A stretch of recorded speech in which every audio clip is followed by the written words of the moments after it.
नमस्ते दोस्तों, मेरा नाम शेषराज है और मैं एक शराबी हूँ। दोस्तों, सबसे पहले पुनर्जीवन समूह का बहुत बहुत आभारी हूँ जिन्होंने आज दोस्तों मुझे अपने अनुभव साझा करने का मौका दिया और जो विषय रखा है कि न्यूकमर की सोब्राइटी में आने वाली तकलीफें और उसके ऊपर में उपाय योजना।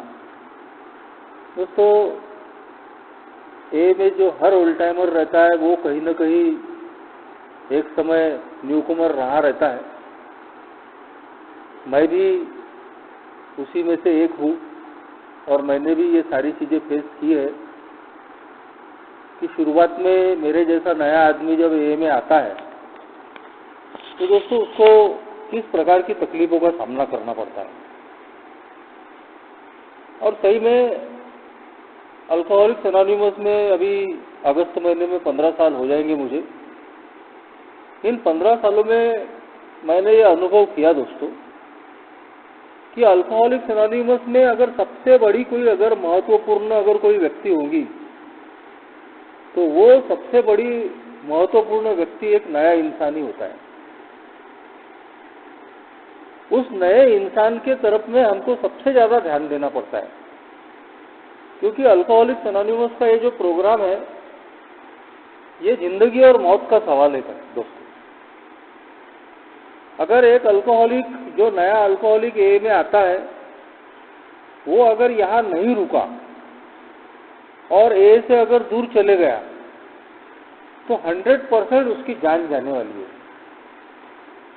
और इसीलिए दोस्तों ये हम सब लोगों की जिम्मेदारी रहती है कि जो आज नया आदमी हमारे समूह में आया है तो उसको मोस्ट इम्पॉर्टेंट पर्सन के तौर पर हमको देखना पड़ता है।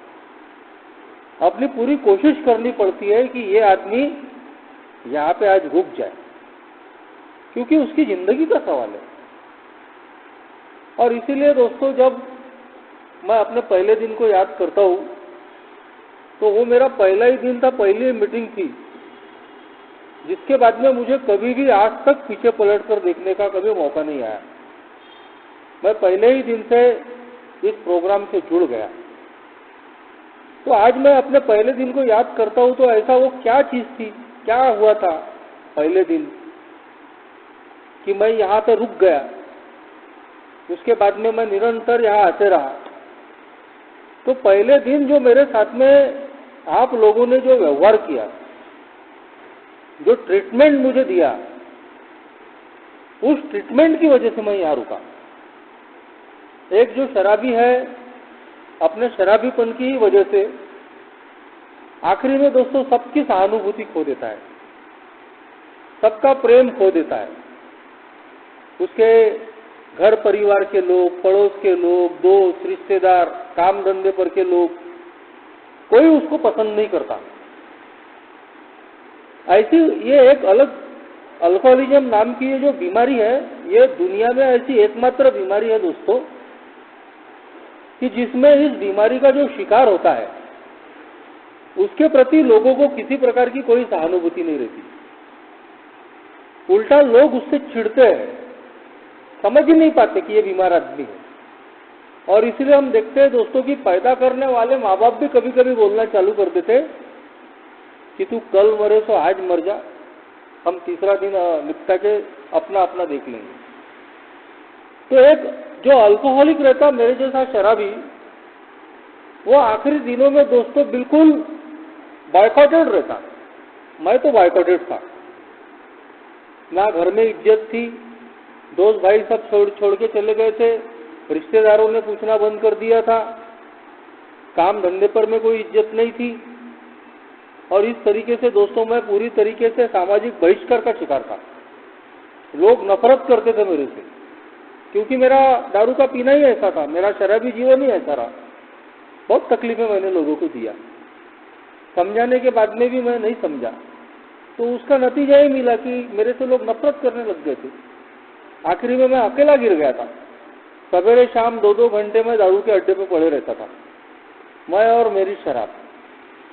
तो जब एक समय में सब लोगों ने मेरा बहिष्कार कर दिए थे, कोई मुझसे प्रेम नहीं करता था, कोई सहानुभूति नहीं रखता था, कोई खड़ा नहीं करता था अपने दरवाजे पे, अल्कोहलिक्स एनोनिमस के मेंबरों ने मुझे गले लगाया। मेरा पहला दिन जो मैं बता रहा हूँ, मेरी पीठ पे हाथ रखा, बोले आते रहो, हमारा अच्छा हुआ है, तुम्हारा भी अच्छा होगा। क्या ये ट्रीटमेंट हर शराबी को हम अपने ग्रुप में देते हैं? कई कई ग्रुपों में मैंने देखा हूँ दोस्तों कि कोई नया व्यक्ति आता है तो उससे बात भी नहीं करते, सब अपनी अपनी बातों में और इधर उधर की बातों में मशगूल रहते हैं। इसीलिए मैं बोल रहा हूँ कि आज हमको इस बात को सोचना पड़ता है, क्योंकि मैं भी खुद उससे गुजरा हुआ हूँ, कि आज के दिन मेरे ग्रुप में अगर कोई नया मेंबर आया है तो क्या मैं और कुछ न समझाऊँ उसको, लेकिन उसकी पीठ पे हाथ रख के उसको ये तो बोल सकता हूँ कि आते रहो, हमारा अच्छा हुआ है, आपका भी अच्छा होगा। यदि मैं उस व्यक्ति को, नए व्यक्ति को प्रेम और सहानुभूति देता हूँ तो अपनापन पैदा होता है दोस्तों, और वहां रुक सकता है। मेरे साथ में भी वही हुआ दोस्तों। और यहाँ जैसे ही मैं यहाँ इस मीटिंग से जुड़ा, मैं यहाँ आते रहा, कैसे मेरी शराब मेरे से दूर होती चली गई पता भी नहीं चला। जब एक नया व्यक्ति एक ही मीटिंग में आता है तो सबसे पहले दोस्तों होती है भरोसे की कमी, विश्वास की कमी, कि भाई मेरी शराब बंद होगी कि नहीं होगी। एक तो पहले ही अपन सब अजमा के आए रहते हैं। मैंने अपना विल पावर चला के देख लिया था। अपने विल पावर की बदौलत में 2-4 दिन, 8 दिन, 1 महीना शराब से मैं दूर रहता था। 2003 में मैं जब बीमार गिरा, टीबी हो गई थी, ऐसा हड्डियों का मैं ढांचा बन गया था, वो मजबूरी थी, कंडीशनल सरेंडर। तो मैं 11 महीने दारू नहीं पिया। तो ऐसा मैं कोशिशें कर चुका था अपने विल पावर से, डॉक्टरों की मदद से, या कोई ऐसा हादसा हो गया तो मेरी शराब बंद रहती थी। लेकिन उसके बाद में दोस्तों फिर किसी न किसी बहाने चालू हो जाती थी। तो मेरे सारे प्रयत्न मैंने करके देख लिए थे दोस्तों, लेकिन वो सफल नहीं हो रहे थे।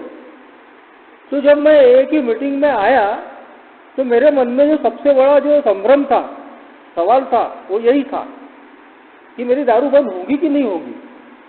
और ये मीटिंग से और ये लोगों के बातें बताने से मेरी दारू बंद होगी क्या। मगर ऐसे समय में दोस्तों जो मेरे पहले आए हुए लोग अपने अनुभव बांट रहे थे, और वो अनुभव भी ईमानदार अनुभव। यानी मैंने कभी देखा नहीं कि कोई आदमी अपने बारे में इतना सारा सच कच्चा चिट्ठा खोल के बता रहा है। लेकिन जब यहाँ मेरे पहले आए हुए लोग अपने अनुभव यहाँ बता रहे थे, हमारे साथ में ऐसा ऐसा हुआ, हम यहाँ से ऐसे ऐसे निकले, तो जिस ईमानदारी से और खुले मन से उन्होंने अपने अनुभव बांटे, तो मुझे एक भरोसा मिला। और सबसे बड़ी बात मेरे साथ में ये हुई थी कि मेरे एक अल्कोहलिक दोस्त ने मुझे मैसेज दिया था। साथ में ही हम शराब पीते थे, एक ही इलाके में रहते थे, दोनों एक दूसरे को जानते थे। तो मैंने उनका शराबीपन देखा था। तो मेरा जो दोस्त है वो मेरे सामने में एक सबसे बड़ा उदाहरण था दोस्तों, कि ये अगर आदमी दारू से दूर हो सकता है तो मैं भी दूर हो सकता हूँ। ये प्रोग्राम ही दोस्तों बोलते हैं कि we share our experience, strength and hope. यानी हम अपने व्यक्तिगत अनुभव बांटते हैं और उन व्यक्तिगत अनुभवों के जरिए से एक आशा और एक ताकत बांटने का काम करते हैं। तो मेरे दोस्त की वजह से कहीं तो भी एक आशा मिली कि ये मेरा दोस्त अगर दारू से दूर हो सकता है तो मैं भी हो सकता हूँ। और उसके बाद में जब मैं इस एक ही मीटिंग में आया तो मेरे दोस्त के जैसे और भी इतने सारे लोग मिले। तो हर न्यूकमर को दोस्तों जो सबसे पहले जो गरज चीज जिसकी रहती है वो रहती है होप और स्ट्रेंथ की, एक आशा की और एक ताकत की। इसीलिए दोस्तों जब हम यहाँ शेयरिंग करते हैं तो हमारी शेयरिंग ऐसी होनी चाहिए, वो सिर्फ ड्रंकन लॉग नहीं होनी चाहिए। कहाँ मैंने गिलास धोया, किसके साथ में मिलाया, फिर मैंने कैसा कैसा पिया, कितनी बार उल्टी किया, तो सिर्फ यही चीजें नहीं होनी चाहिए। अल्कोहलिज्म में हम लोग अपनी बीमारी तो बताते ही है, कैसे शराबीपन ने मेरा नुकसान किया ये तो बताते ही है। लेकिन एक पुराना सदस्य होने के नाते मेरी जिम्मेदारी आज ये भी रहती है कि जो नया आदमी बैठा है उसको मेरी बीमारी के साथ साथ ये बताने की भी आवश्यकता है कि मैं कैसे उससे निकला, कैसे मैं एक दिन के आधार पर शराब से दूर रहा, कैसे मैंने हार माना तब मेरी जीत हुई। और जब नया आदमी दोस्तों जब ये देखता है, सुनता है कि नहीं यार ये तो मेरे ही जैसा आदमी है, और जैसा जैसा ये बता रहा है वैसा ही मेरे साथ में होता है, हाथ पांव कांपना, नींद नहीं आना, घबराहट होना, भ्रम होना, ये सारी चीजें मैंने भोगा हूं। ए में आने के बाद में मुझे भी बहुत दिन तक नींद नहीं आई और घबराहट होती थी, बेचैनी होती थी, हाथ पांव कांपते थे, और बार बार जो मन है दोस्तों वो दारू की तरफ में जाता था। लेकिन मेरे पहले आए हुए जो लोग थे उन्होंने मुझे बताया कि ये एक बीमारी है अल्कोहलिज्म नाम की। इस अल्कोहलिज्म नाम की बीमारी को मुझे समझना पड़ेगा। मेरा ये जो मन और शरीर है ये पूरी तरीके से एडिक्ट हो चुका है, गुलाम हो चुका है, और इसीलिए वो बार बार दारू की तरफ में भागता है। और अगर मुझे इस गुलामी से आजाद होना है तो थोड़ी सी तकलीफ तो उठाना पड़ेगा। आखिर मेरी जिंदगी का सवाल है, मैं अगर जिंदा रहना चाहता हूँ, मैं बाकी के लोगों के जैसी ही तरक्की करना चाहता हूँ, नई जिंदगी जीना चाहता हूँ, तो थोड़ी तकलीफ तो उठानी पड़ेगी। अब इसमें होता क्या है दोस्तों कि हर व्यक्ति के प्रॉब्लम्स अलग अलग रहते हैं। जो नया आदमी पहली मीटिंग में आता है तो सब एक जैसे नहीं रहते, किसी का डैमेज ज्यादा रहता है, किसी का डैमेज कम रहता है, किसी के जो विड्रॉल्स है, मेडिकल भाषा में उसको विड्रॉल्स बोलते हैं, यानी जब दारू नहीं मिलती अपने को तो जो शरीर में और मन में जो परिवर्तन आता है उनको मेडिकल लैंग्वेज में विड्रॉल्स बोलते हैं। तो किसी के विड्रॉल्स ज्यादा रहते हैं और किसी के विड्रॉल्स कम रहते हैं। कुछ लोगों के विड्रॉल जल्दी निकल जाते हैं, उनको किसी दवाई की, किसी डॉक्टर की भी गरज नहीं गिरती। लेकिन कुछ लोगों के विड्रॉल्स भयानक रहते, थोड़े ज्यादा रहते हैं, उनका एडिक्शन कुछ ज्यादा बड़े पैमाने पे रहता है। और ऐसे समय में हमने कभी भी उस व्यक्ति को इस बात से मना नहीं करना चाहिए कि वो मेडिकल हेल्प ना ले। अल्कोहलिक्स एनोनिमस ने कभी भी इस बात के लिए मनाही नहीं की है। कभी कभी कैसा है कि हम अंधविश्वास से शिकार हो जाते हैं, और ए में अंधविश्वास कौन सा है, सब ए में हो जाएगा। अल्कोहलिक्स एनोनिमस में आ गए ना बॉस तो तुम्हारा सब बढ़िया हो जाएगा, सब ठीक हो जाएगा, कुछ करने की जरूरत नहीं, एक ही मीटिंग में आओ। लेकिन दोस्तों ऐसी बात नहीं है। कुछ जो नए अल्कोहलिक आते हैं ना, न्यूकमर आता है, उसकी जो मानसिक और शारीरिक जो हालत है वो अगर बाकी लोगों जैसी नॉर्मल नहीं है, उसको मेडिकल ट्रीटमेंट की आवश्यकता है, तो उसको हमने कभी भी मनाही नहीं करना चाहिए। किसी को व्यसन मुक्ति केंद्र में भर्ती करना हमारा काम नहीं है, वो हमारा धंधा नहीं है। लेकिन यदि उसके परिवार को कुछ पता नहीं है तो हम उसको सजेस्ट कर सकते हैं, उसके परिवार को, कि ये आदमी अगर रुक ही नहीं पा रहा है, ये आदमी अगर रह ही नहीं पा रहा है, तो ऐसे व्यक्ति को अगर मेडिकल ट्रीटमेंट की आवश्यकता पड़ रही है तो हम किसी एमडी डॉक्टर के पास में उसको भेज सकते हैं, रेफर कर सकते हैं। हमको नहीं जाना है, हमको किसी व्यसन मुक्ति केंद्र में नहीं जाना है, ना हमको किसी डॉक्टर के पास जाना है। लेकिन ऐसे कई न्यू कॉमर्स होते हैं दोस्तों कि जिनको जो विड्रॉल्स होते हैं बहुत ज्यादा भयानक रहते हैं। यदि वो आदमी सोचने समझने की और सुनने की स्थिति में ही नहीं है तो वो अल्कोहलिक्स एनोनिमस की मीटिंग में बैठकर भी इसको कुछ भी समझ नहीं पाएगा। कई लोगों को हम यहाँ लेकर आते हैं, बहुत पिए हुए रहते हैं। अब इतने पिए रहते हैं कि यहाँ क्या चल रहा है उनको पता ही नहीं चलता, वो अपने ही धुन में रहते हैं, मीटिंग भी डिस्टर्ब कर डालते हैं। अब उनकी गलती तो है नहीं, उनको थोड़ी मालूम है कि ये प्रोग्राम क्या है और क्या नहीं, वो अपने नशे में रहते। तो जो उस व्यक्ति को लाता है, जो ए का पुराना मेंबर होता है, उसका यह काम रहता है कि वो उसको देखे अपने अनुभव के माध्यम से। कुछ जो न्यू कॉमर्स रहते हैं दोस्तों, उनका विड्रॉल कोई बहुत ज्यादा बड़ा नहीं रहते, और सिर्फ मीटिंग में आके भी उनके विड्रॉल खत्म हो जाते हैं। मैं जब ए की मीटिंग में आया था तो मैं 4-5 दिन पहले से ही मैं दारू से दूर था, लेकिन मैं कभी भी उसका बहुत बड़ा ये करता नहीं, क्योंकि आज मुझे जो 15 साल की सोबरिटी मिली है तो वो अल्कोहलिक्स एनोनिमस की बदौलत मिली है। ये मैं नहीं बोल सकता कि मैं ए में आने के पहले ही 5 दिन से सोबर था, क्योंकि ऐसे तो मैं कई बार सोबर रह चुका हूँ, लेकिन फिर किसी न किसी बहाने शराब आ जाती थी। तो आज मुझे से जो सोबरिटी मिली है, शराब की जो दूरी मिली है, वो इस अल्कोहलिक्स एनोनिमस की बदौलत मिली है। जब यहाँ पे मुझे बीमारी का पता चला कि ये अल्कोहलिज्म नाम की बीमारी है और इसमें एक बार आदमी आ गया तो वो अब मरते दम तक इस बीमारी में रहने वाला है।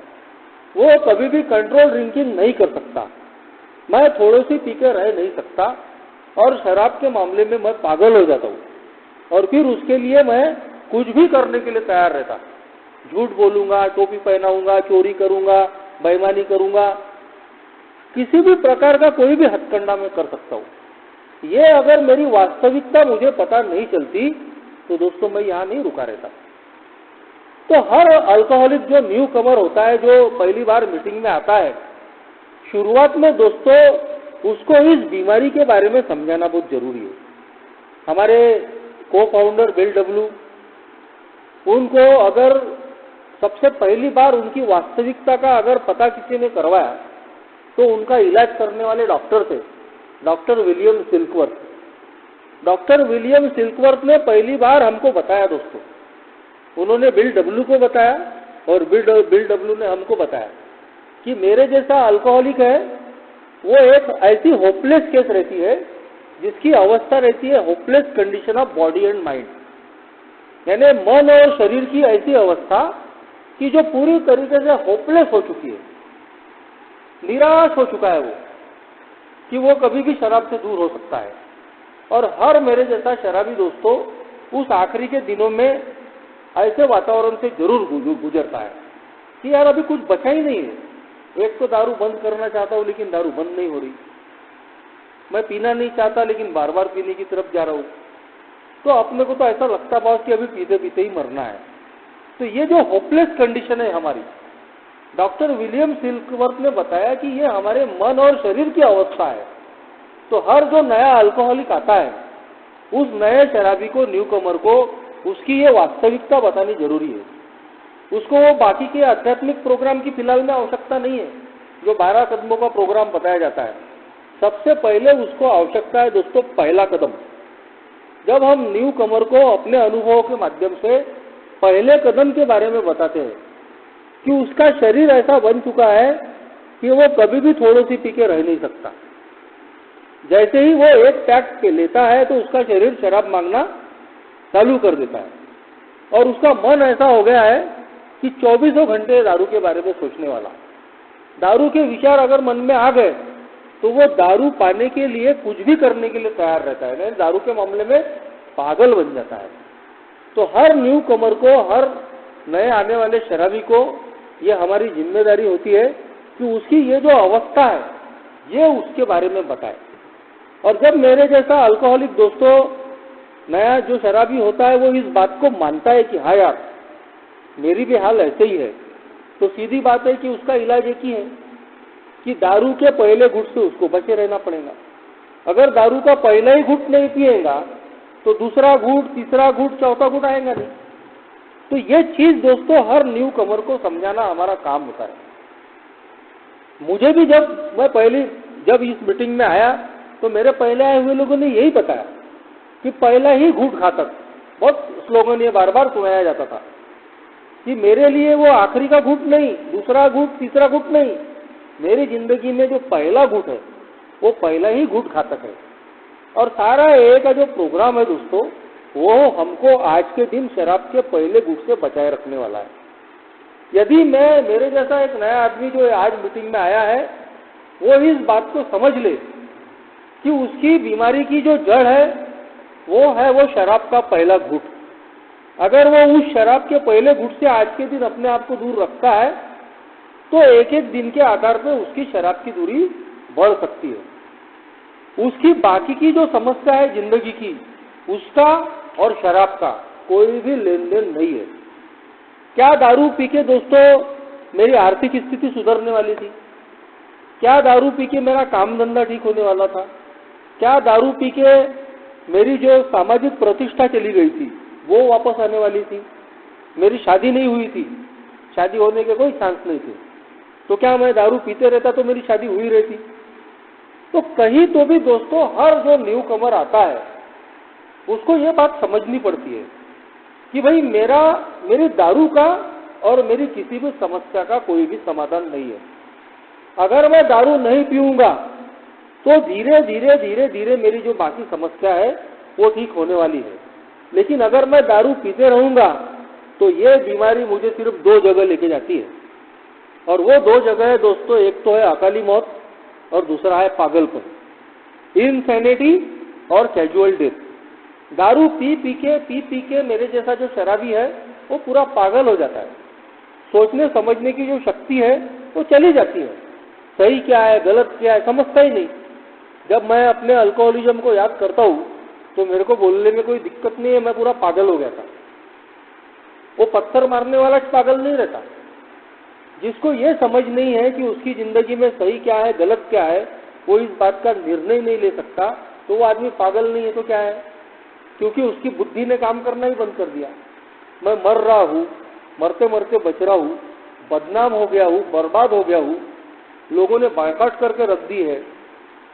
एक जो छोटा बच्चा रहता है उसका अगर हाथ अगर झुलस जाए मोमबत्ती से, अगरबत्ती से या आग से, वो दोबारा आग के पास नहीं जाता, क्योंकि उसको मालूम है आग है, अगर यहाँ हाथ लगाया तो हाथ जल जाएगा। लेकिन मैं एक ऐसा शराबी था कि मैं बार बार हाथ झुलसा रहा था। मुझे मालूम था कि दारू ने मैं मरते मरते बचा हूँ, मैं दारू की वजह से मेरी पूरी बदनामी हो गई है, पूरा बर्बाद हो गया हूँ, और उसके बावजूद भी मैं बार बार शराब की तरफ में जा रहा हूँ। पैदा करने वाले माँ बाप समझा रहे, अच्छे दोस्त समझा रहे, रिश्तेदार समझा रहे, तो मानने कोई तैयार नहीं। तो यहाँ पे मुझे बताया गया कि सबसे पहले तुझे शराब से दूर होना पड़ेगा। यदि तू जिंदा रहना चाहता है, अकाली मौत यानी समय से पहले मरना, अगर एक नॉर्मल इंसान जो कोई शौक नहीं करता हो सकता है, साइंस कहता है कि 60-70 साल जी सकता है, लेकिन मेरे जैसे बेवड़े की कोई गारंटी नहीं है। हम 30-40 साल में टिकट कटा लेते हैं। मैंने इतने लोगों को खोया हूँ, मेरे करीबी दोस्त है, मेरे एरिया के लोग हैं, मेरी बस्ती में हर लाइन में कोई ना कोई गया है, हर घर से, और उनमें से कई लोगों को मैंने मैसेज दिया है। 50-60 तो ऐसे लोग हैं दोस्तों जिन्होंने 30 साल भी पार नहीं किए।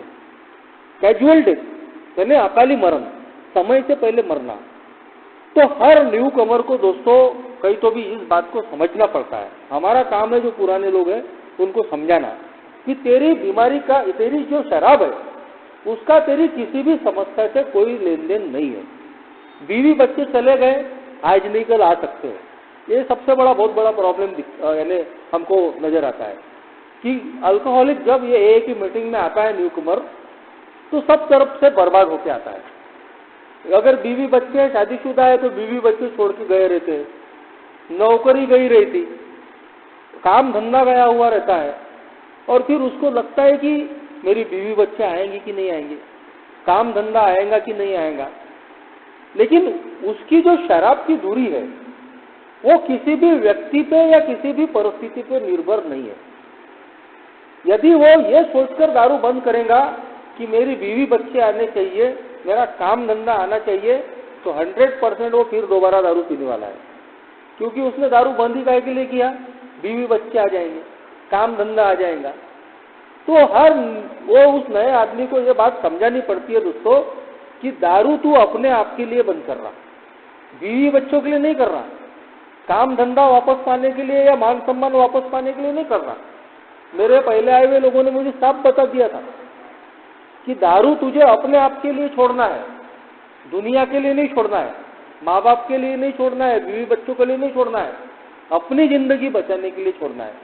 क्योंकि अगर मैं दारू से दूर रहूंगा तो दुनियादारी है, अगर मैं दारू से दूर नहीं रहूंगा तो कहाँ की दुनियादारी। तो इसीलिए दोस्तों मेरे जैसे शराबी को इस बात को समझना पड़ा था शुरुआत के दिनों में कि मेरी शादी नहीं हो रही थी। वो शादी कब होगी, जब मैं दारू से दूर रहूंगा। मैं दारू ही पीते रहूंगा तो मेरी शादी कैसे होने वाली है। मेरा काम धंधा पूरा खराब हो गया था, लेकिन मेरा काम धंधा कैसे ठीक होगा, जब मैं दारू से दूर रहूंगा तब मेरा काम धंधा ठीक होगा, तब लोगों का मेरे पे भरोसा आएगा। तो इसीलिए दोस्तों एक जो नया आदमी एक ही मीटिंग में आता है, तो शादीशुदा अगर है तो उसका अगर परिवार गया है तो उसके मन में सबसे ज्यादा चिंता ये रहती है कि उसका परिवार आएगा कि नहीं आएगा। मगर यहाँ भी जो पहले आए हुए लोग हैं वो अपने अनुभव से होप एंड स्ट्रेंथ देते हैं, आशा बांटते हैं कि यार हमारे भी साथ ऐसा ही हुआ था, हमारे भी परिवार चले गए थे, हमारा परिवार वापस आया है, लेकिन बशर्ते कि मैं सबसे पहले दारू से दूर तो रहूं। अगर मैं दारू से दूर रहूंगा तो हो सकता है कि देर सवेर मेरा परिवार वापस आए। मेरा अगर काम धंधा गया है, मेरा काम धंधा भी ठीक हो सकता है, लेकिन सबसे पहले तो मुझे शराब से दूर रहना है। एक सबसे बड़ी जो एक नया आदमी जो फेस करता है दोस्तों, तो यही है जो फाइनेंशियल इनसिक्योरिटी रहती है, यानी आर्थिक असुरक्षा की भावना। एक सबसे बड़ा जो अटैक होता है, ज्यादातर जो न्यू कमर, ये जो शराबी हम लोग आते हैं, आर्थिक स्थिति पूरी खराब हो जाती है। और मेरी भी वैसी हुई थी दोस्तों। मैं पढ़ लिख के एक अच्छे खासे व्यवसाय में गया था, नोबल प्रोफेशन बोलते हैं उसको, लेकिन मैं वहां दारू की बोतल ही लेके गया था। तो वो जो व्यवसाय था मेरा, वो शुरू होने के पहले ही खत्म हो गया था, क्योंकि बेवड़े का स्टैंप लगा के ही मैं गया था वहां पे। तो बड़ी खराब परिस्थिति थी। आखिरी के दिन तो ऐसे थे कि सिर्फ शराब का जुगाड़ करने के लिए मैं अपने काम धंधे पे जाता था, और बड़ी मुश्किल से थोड़ा बहुत पैसा आ गया, वो पहले जाता था दारू के अड्डे पे, क्योंकि दूसरे दिन दारू उधार मिलनी चाहिए। पुराना उधार चुकता करेंगे तभी तो नया मिलेगा ना। घर की फिक्र नहीं, अपनी हालत खराब हो रही है, 35-40 किलो का वजन हो गया है, मरने की कगार पे है, उसकी फिक्र नहीं। सिर्फ दारू बर्फ दारू का अरेंजमेंट होना चाहिए। रात को अगर नहीं मिली तो नींद नहीं आएगी, सवेरे अगर नहीं मिली तो हाथ पांव कांपेंगे, और मेरा तो चक्कर आकर गिरना चालू हो गया था। विड्रॉल्स मेरे ऐसे भयानक थे, हाथ पांव टेढ़े हो जाना, चक्कर आके गिरना, ये सब मेरे साथ में था। तो मैं तो बहुत दहशत में था। जैसे ही हाथ पांव कांपते थे, दिल धड़कता था, तो ऐसा लगता था कि अभी चक्कर आके गिरूंगा तो नहीं। ऐसी मेरी परिस्थितियां थी। तो सवेरे उठते बराबर शराब लगती थी। तो ऐसे में दोस्तों आर्थिक स्थिति तो खराब होनी ही होनी है। तो जब मेरे जैसा एक नया अल्कोहलिक जब एक ही मीटिंग में आता है और भगवान की कृपा से एक ही संगत से सबसे पहले शराब से दूर हो जाता है, तो दोस्तों सबसे पहले उसको किसी बात की फिक्र आती होगी, तो वो है आर्थिक स्थिति, कि जो बर्बादी मेरी हो गई है अब वो कैसे पूरी होगी, यानी उसको ठीक कैसे किया जाए। कई लोगों के काम धंधे छूट गए रहते हैं, कई लोगों की नौकरियां छूट गई रहती है। सबसे बड़ी बात की कर्जे में रहते हैं बहुत लोग, जो मैक्सिमम जो लोग हैं वो कर्जे में रहते हैं। किसी का कर्जा ज्यादा रहता है, किसी का कर्जा बहुत कम रहता है। मैं आज जब याद करता हूँ तो मेरे ऊपर में उस वक्त जो कर्जा था बहुत छोटा था, लेकिन उस वक्त मेरी जो हैसियत थी उस हैसियत के हिसाब से वो कर्जा बहुत बड़ा था, क्योंकि मैं उसको वापस करने की हालत में ही नहीं था। और एक तो कर्जा ऐसा था कि वो साहूकार से लिया हुआ था 10% से, तो वो हमेशा मुझे दिखता था। अल्कोहलिज्म में भी दोस्तों मैं भ्रम का शिकार था, हेलुसिनेशन का, कि वो जो साहूकार है मेरे चौक में खड़ा है, मेरे दरवाजे पे आ गया। अब एक ही बस्ती में रहते थे, वहीं से जाना आना रहता था, तो मैं बहुत डरा हुआ रहता था कि वो कहीं मिल तो नहीं जाएगा। उसका घर जहाँ था वो लाइन के आसपास से गुजरना ही मैंने बंद कर दिया था, तो हमेशा मैं डरा हुआ रहता था। तो ये जो कर्जे रहते हैं, ये कर्जे भी दोस्तों हमको बहुत परेशान करने वाले रहते हैं। लेकिन दोस्तों सबसे पहले अगर अल्कोहलिक्स एनोनिमस कोई चीज बताती है तो वो है दोस्तों सोबराइटी कम फर्स्ट। हमारी शराब की जो दूरी है वो हर हाल में पहले नंबर पे है। यदि हमने इस बात को गांठ बांध के रख दिए कि दुनिया इधर की उधर हो जाएगी, चलेगा, कर्जे भी चुकते हो जाएंगे या कुछ ना कुछ सॉल्यूशन निकलेगा, बीवी बच्चे चले गए हैं वो भी वापस आ सकते हैं, नौकरी चली गई है वो भी मिल सकती है, लेकिन हर हाल में सबसे पहले मुझे सोबर रहना है। मैं जिनके भी कर्जे हैं या जिनके भी मैंने नुकसान किए हैं उनसे डरने की आवश्यकता नहीं है। ये लोग कोई मेरी जान लेने वाले नहीं है। वो ज्यादा से ज्यादा मुझे गाली गलौज करेंगे, अगर ज्यादा गुस्सा है तो 1-2 झप्पड़ भी मार देंगे, लेकिन हर हाल में दोस्तों वो कोई मेरी जान लेने वाला नहीं है। जो मैक्सिमम जो हम जैसे शराबी है वो इस बात को बता सकते हैं कि कई लोगों के ऊपर में कर्जे थे, साहूकारों के थे, बैंकों के थे, इसके थे, उसके थे, लेकिन किसी ने उनकी जान नहीं ली।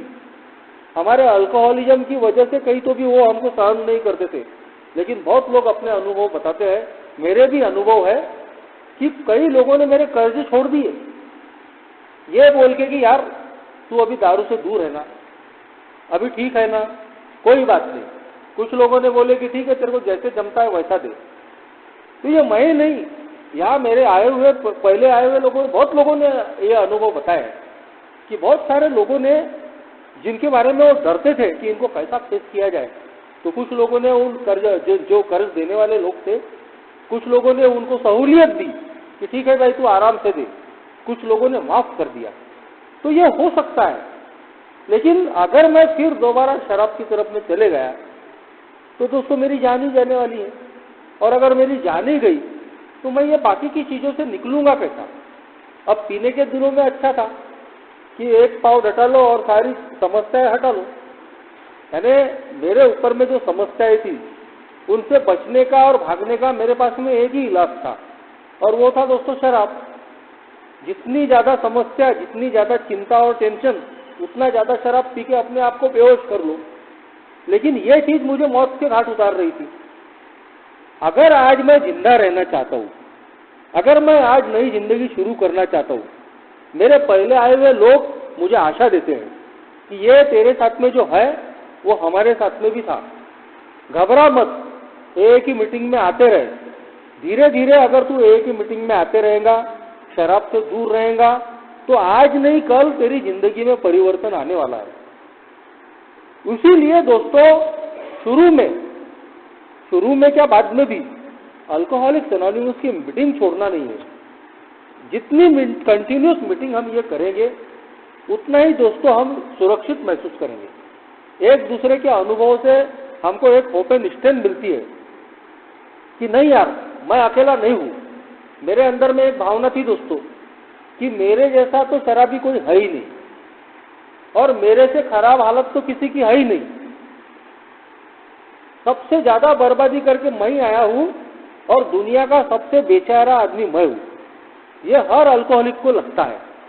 लेकिन दोस्तों अल्कोहलिक्स एनोनिमस की मीटिंग का चमत्कार है, जब हम सब लोगों के अनुभव सुनते हैं तो ये जो हमारा दर्द है, ये हमारी जो भावना है, ये धीरे धीरे कम होती है।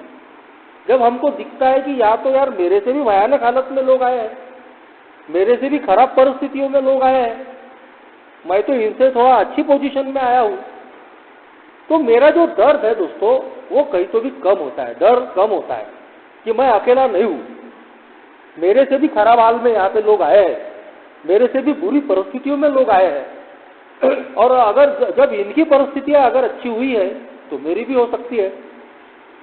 यहाँ हमको दूसरा और तीसरा जो कदम है दोस्तों वो बहुत मदद करता है, क्योंकि ना तो शराब से दूर रहना मेरे अपने बस की बात है, और ना ही दोस्तों मेरी जिंदगी में ये जो समस्याएं है इनको पार करना मेरे अपने अकेले की बदौलत की बात है।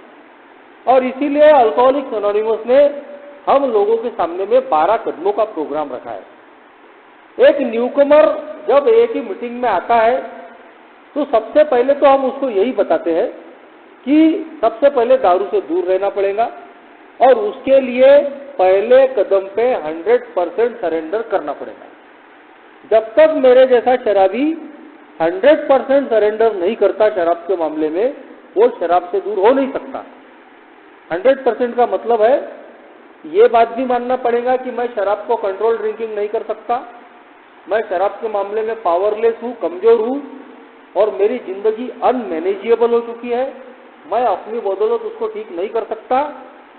ये दोनों चीजें जब मेरे जैसा शराबी स्वीकार करता है तो वो शराब से दूर होता है। लेकिन शराब से दूर होने के बाद में जो असली समस्या है वो ये है दोस्तों कि मेरी जिंदगी की जो समस्या है अब उसका क्या, अब वो कैसी हल होगी।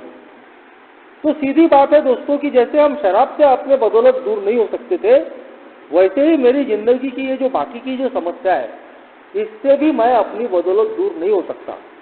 और वही दोस्तों ए का प्रोग्राम मुझे बताता है कि अपने से पावरफुल ताकत पे विश्वास करना।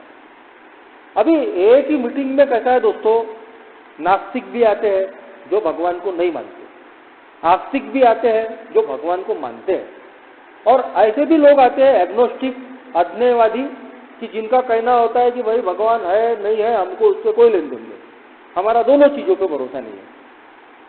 ये सभी प्रकार के लोग ए में आके सोबर हो सकते हैं। अल्कोहलिक्स एनोनिमस ने एक बहुत ही सिंपल दोस्तों कंसेप्ट दिया है, हायर पावर। कि जब मैं ये मान रहा हूं पहले कदम में कि मैं शराब के मामले में कमजोर हूं और मेरी जिंदगी को भी मैं ठीक नहीं कर सकता, तो जब मैं खुद ठीक नहीं कर सकता तो ठीक कर कौन सकता है? तो सीधी बात है दोस्तों कि मेरे से पावरफुल जो भी ताकत है, एक हायर पावर की कंसेप्ट, उसको कहीं तो भी मुझे स्वीकार करना पड़ेगा। और जब हम एक ही मीटिंग में आते हैं, वो मिरेकल हम देखते हैं दोस्तों। मैं वही शराबी हूँ जो सवेरे शाम दारू के अड्डे की तरफ भागता था, 24 घंटे दारू के बारे में सोचता था। अल्कोहलिक्स एनोनिमस की मीटिंग में आने के बाद में ऐसा क्या हो गया कि दारू के विचार आने बंद हो गए। सवेरे शाम दारू के अड्डे की तरफ जाने वाले कदम एक ही मीटिंग में आने लग गए। व्यक्ति तो मैं वही था, समस्या भी वही थी, दुनिया भी वही थी, लेकिन अब मुझे दारू की याद नहीं आ रही थी। तो जब मैं अपने से पावरफुल ताकत पे विश्वास करता हूँ, मैं नहीं कर सकता, मैं अकेला अपनी बदौलत दारू से दूर नहीं रह सकता। कुछ लोग अल्कोहलिक्स एनोनिमस की इस मीटिंग को ही हायर पावर मानते हैं। मैंने भी माना था क्योंकि मैं भी नास्तिक था, लेकिन मैंने इस मीटिंग में मिरेकल देखे। मेरा दोस्त दारू से दूर हुआ था, बाकी के लोग दारू से दूर हुए थे, उनकी जिंदगियां भी धीरे धीरे ठीक हुई थी। तो मुझे यहाँ विश्वास करना पड़ा। एक न्यूकमर को अगर किसी चीज की जरूरत है, उस नए आदमी को, तो विश्वास की जरूरत है, फेथ की जरूरत है। क्योंकि अगर भरोसा ही नहीं रहेगा तो वो यहाँ आएगा कैसे? तो ये भरोसा जगता है दोस्तों जब हम एक ही मीटिंग में आते रहते हैं, अपने पहले आए हुए लोगों के अनुभव सुनते हैं, तो हमको भी लगता है यार इसका अच्छा हुआ है, इसकी शराब बंद हुई है, मेरी भी हो सकती है, इसके काम धंधे ठीक हुए हैं, इसकी बीवी बच्चे वापस आए हैं, इसका मान सम्मान फिर से इसको मिला है, तो मेरा भी हो सकता है। यही होप एंड स्ट्रेंथ बांटने का ये प्रोग्राम है दोस्तों। तो हर न्यू कमर को अपने अंदर में दोस्तों वो विश्वास पैदा करना बहुत जरूरी है।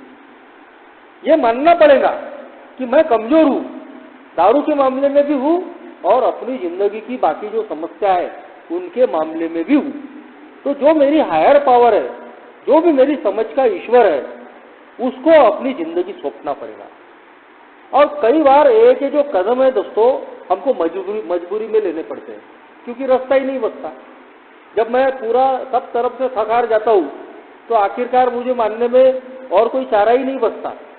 तो जब मैं दारू से दूर हो गया, ये सारी समस्याएं सामने में आ गई थी, अब कैसा करूं? शादी नहीं हुई थी, शादी होगी कि नहीं होगी? काम धंधा ठीक नहीं था, तो काम धंधा ठीक होगा कि नहीं होगा, कैसा होगा? तो बहुत सारी परेशानियों में मैं था और मैंने बहुत हाथ पांव मारा। ना मेरी शादी हो पा रही थी, ना मेरा काम धंधा ठीक हो पा रहा था, ना लोग मुझे अपना रहे थे। तो आखिरकार झक मार के मेरे पहले आए हुए लोगों ने जो बताया कि ये तेरे बस की बात नहीं है, ये तेरी समझ का जो भी ईश्वर है, जो भी तेरी हायर पावर है, उसके हवाले तेरे को सौंपना पड़ेगा। और दोस्तों, जैसे ही मैंने मेरी जिंदगी की सारी समस्याएं मेरे हायर पावर को सौंप दिया, वैसे ही दोस्तों एक पीस ऑफ माइंड आया, एक मानसिक शांति आई। सारा जो अंदर में जो डर था, तनाव था, भविष्य की चिंता थी, गायब हो गई। क्योंकि अब मुझे बहुत ज्यादा जद्दोजहद नहीं करनी पड़ रही थी। जैसे मैंने शराब के मामले में सरेंडर किया और मैं जीत गया, वैसे ही दोस्तों मेरी जिंदगी की जो बाकी की समस्या है, जब मैंने देखा कि मैं अपनी बदौलत उसको ठीक नहीं कर पा रहा हूँ, मेरे हाथ में नहीं है, तो मेरे पास में एक ही रास्ता था कि अपना मन और जीवन उस शक्ति के हवाले सौंप देना जिसको मैं अपना भगवान समझता हूँ, जिसको अपना मैं ईश्वर समझता हूँ, या जो भी मेरी हायर पावर है। तो अगर मैं तनाव से बचना चाहता हूँ, मैं अगर चिंता से बचना चाहता हूँ, अगर मैं डर से आजाद होना चाहता हूँ, तो मेरे पास इस प्रोग्राम को प्रैक्टिस किए बगैर कोई चारा नहीं। और प्रोग्राम क्या है दोस्तों? 12 कदम। धीरे धीरे जब हम सोबर हो जाते हैं, तो धीरे धीरे एक स्पॉन्सर मार्गदर्शक की मदद से दोस्तों हम आगे का 12 कदमों का प्रोग्राम जो है वो भी प्रैक्टिस करना शुरू करते हैं। लेकिन आज का जो टॉपिक था, आज का टॉपिक है दोस्तों न्यू कमर्स का। जो एक नया आदमी एक ही मीटिंग में आता है और शुरुआती दिनों में जो समस्या है उसको फेस करनी पड़ती है, तो उसकी समस्या है और उसके सॉल्यूशन क्या है। तो इसीलिए बिग बुक ने उसको बोला है 3 पर्टिनेंट आइडियाज, 3 प्रासंगिक विचार। और वो 3 प्रासंगिक विचार है दोस्तों, कदम नंबर 1, 2 और 3। हर न्यू कमर को सबसे पहले इन 3 चीजों पे ही फोकस करना जरूरी है। पहले सोबराइटी तो हासिल कर ले। एक बार शराब की अगर दूरी हासिल हो जाए, जिंदगी थोड़ी सी सेटल हो जाए, स्टेबल हो जाए, बाद में हमारी जिंदगी के जो बाकी के काम है वो धीरे धीरे निपटते रहेंगे। बीवी बच्चे नहीं आए हैं, मनाएंगे उनको, लाएंगे वापस। काम धंधा जो गया है उसको भी खींच के लाएंगे। अगर हम ठीक रहेंगे तो काम धंधे ढेर पड़े हैं। अगर हम ठीक रहेंगे, सोबर रहेंगे, तो जिन लोगों ने हमको दुत्कारा है, जो लोग हमसे नफरत करते हैं, वो भी एक दिन अपनाएंगे। और हम सब लोग उसके उदाहरण है दोस्तों। सबको अपनाया गया है। जिन्होंने मेरा सोशल बायकॉट किया, आज सब वो मुझे मान सम्मान करते हैं। सब ने उन्होंने मुझे फिर से अपना लिया है। ये सब हासिल होता है। बस एक नए आदमी को जब वो एक ही मीटिंग में आता है, सबसे पहले दोस्तों उसको सोबराइटी पे ध्यान देना है। यदि मैं शराब से दूर रहूंगा तो मेरी जिंदगी की जो बाकी की जो समस्या है वो भी धीरे धीरे ठीक होने वाली है, बशर्ते कि मैं अपनी हायर पावर या जो भी मेरी समझ का ईश्वर है उस पर पूरी श्रद्धा रखूं, अल्कोहलिक्स एनोनिमस के प्रोग्राम पर श्रद्धा रखूं। निरंतर मैं अगर यहाँ आते रहूंगा तो एक दिन दोस्तों जैसे मेरे पहले आए हुए लोगों के प्रॉब्लम सॉल्व हुए हैं, मेरे भी 100% सॉल्व होने वाले हैं। 14 साल पहले मेरी जिंदगी में जो समस्याएं थी आज एक भी नहीं है। शादी नहीं हुई थी, 2 साल के बाद में शादी हो गई। काम धंधा खराब था, आज काम धंधा ठीक है। बहुत ज्यादा मैं नहीं कमाता, मैं अपने परिवार का पेट भरने लायक कमा लेता हूँ। सोशल बायकॉट था, फिर लोगों ने मुझे अपना लिया। 35-40 किलो का वजन था, अभी मैंने वेट नहीं किया, मुझे लगता है कि 65-70 होना चाहिए। तो ये बदलाव आता है दोस्तों। आज मैं जिंदा हूँ, आज मैं दारू से दूर हूँ। तो जैसी 14 साल पहले की मेरी जो समस्या है वो अगर आज नहीं है, आज मेरी जिंदगी में कुछ समस्या है, तो 100% ये भी नहीं रहने वाली है। क्योंकि आज मेरा भगवान पे भरोसा है, अल्कोहलिक्स एनोनिमस के इस प्रोग्राम पे भरोसा है। इसीलिए दोस्तों तमाम परेशानियों में, तमाम मुश्किलों में भी ये प्रोग्राम मुझे हंसना सिखाता है। आज मैं हंस सकता हूँ, चाहे परिस्थितियां कैसी भी रहे। इस प्रोग्राम में वो ताकत है। तो हर नए भाई से यही रिक्वेस्ट करूंगा, आशा निर्माण करें, होप एंड स्ट्रेंथ। अगर मैं भरोसा करता हूँ भगवान पे, अल्कोहलिक्स एनोनिमस की मीटिंग पे, तो मुझे कभी भी पीछे पलट कर देखने की जरूरत नहीं पड़ेगी। Thank you.